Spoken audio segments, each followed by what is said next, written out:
हर साल हम लोग पुलिस मुख्यालय से पूरे साल का जो क्राइम का लेखा जोखा होता है उस पे उसकी समीक्षा करने के लिए और पूरे ज़िले की पुलिसिंग का एक आकलन करने के लिए एक अधिकारी नियुक्त होता है। इस बार मुझे ये जिम्मेदारी दी गई थी, तो उसी सिलसिले में मैं आज अजमेर आया था।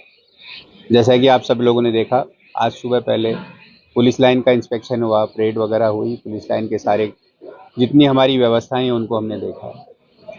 उसके बाद एसपी ऑफिस और अभी क्राइम मीटिंग हमने की है।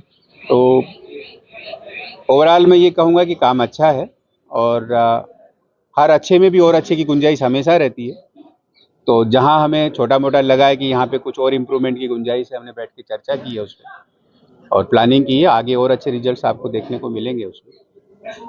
सर, आमतौर पर देखने में आया है कि पुलिस का रेस्पॉन्स टाइम के बारे में बात आती है, वो बेहतर नहीं हो पा रहा है। आमतौर पर जो थाना स्तर पर पुलिस है, मैं किसी पर्टिकुलर किसी पे नहीं बात कर रहा, थाना स्तर पर पुलिस टालने की कोशिश करती है, देर रात कोई फोन या कोई जाते हैं।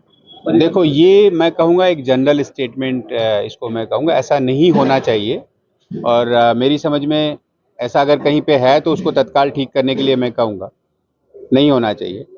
अभी रिस्पांस की जहाँ तक बात है, पिछले कुछ सालों में पुलिस का रिस्पांस हर लेवल पे इम्प्रूव हुआ है।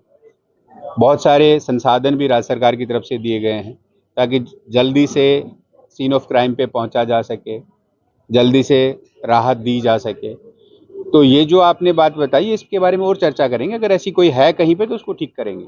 सर, एक महिला सुरक्षा को लेकर लगातार मांग की रही है और ऐसी वातावरण बनता जा रहा है कि महिला अपराध और मेरे ख्याल में अजमेर में तो ऐसा वातावरण नहीं है भाई। विशेष या ऐसी जो मानसिकता है वो लगातार ऐसे विरोध प्रदर्शन करने की बात हो या फिर गतिविधियां ऐसी लगातार हो रही है जिसे लेकर प्रश्न चिन्ह खड़े हो रहे हैं देखिए, इसकी जांच पर भी और वैसे ही। देखो, मेरी बात सुनो।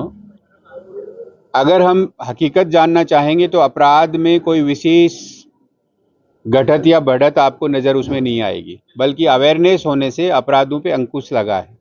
खुल के पीड़ित सामने आने लगे हैं, प्रकरण पंजीबद्ध होने लगे हैं और पंजीबद्ध होगा तो एक अंजाम तक वो पहुंचता है, आरोपी को सजा मिलती है। बट चूंकि हम अभी सोशल मीडिया के ज़माने में रह रहे हैं, बहुत सारी अफवाहों से जो है अलग अलग तरह की भ्रांतियां फैलती हैं।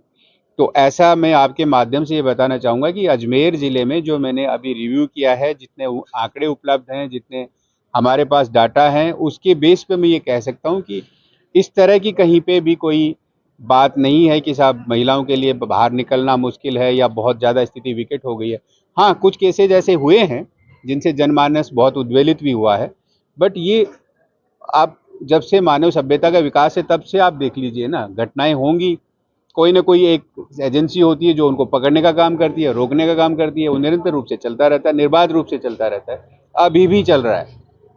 और आप निश्चिंत रहिए, इतना कभी भी किसी आरोपी का मनोबल नहीं बढ़ने देंगे कि वो ऐसे खुले में चैलेंज कर जाए आके, चाहे यहाँ पे अधिकारी कोई रहे। लेकिन ये राजस्थान पुलिस का वादा है कि ऐसा कभी नहीं होगा। एक नए जिले बन गए सर, नफरी की बेहद ज़्यादा कमी है ऐसा लगता है। नफरी की कमी हमें तो हमेशा से ही लगती है। आप अगर थोड़ा और बढ़वा दो तो हमारे तो अच्छा है, लेकिन हाँ, सरकार ने अभी हमें कुछ पद अभी सेंक्शन और मिली है और नई रिक्रूटमेंट हो रही है। तो जो हमारे सामने चैलेंजेस आ रहे हैं और नए जिलों से नई जगहों पे नए संगठन में निश्चित तौर पे मैन पावर की आवश्यकता है, लेकिन सेंक्शन आ गई है। अब रिक्रूटमेंट हो जाएगा तो अगले 6-8 महीने में स्थिति सुधर जाएगी। टेक्नोलॉजी का जमाना है, लगता है पुलिस थोड़ी पीछे है और अपराधी। मैं तो नहीं मानता कि पुलिस पीछे है, हम 2 कदम आगे हैं। आप मुझे बता दीजिए कोई ऐसा चैलेंजिंग कि अब ये बाहर है, अभी अगर बाहर है तो पकड़ के बंद करेंगे, ऐसा नहीं है।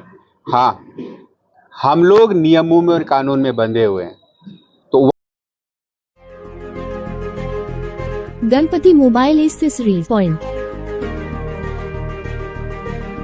जहां आपको मिलेंगे सभी कंपनियों के mobile cover, headphones, chargers, wireless chargers, gorilla glass protection और भी बहुत कुछ। तो देर किस बात की, अभी चले आए गणपति एक्सेसरीज पॉइंट, केसरगंज गोल चक्कर के पास, पड़ाव, अजमेर।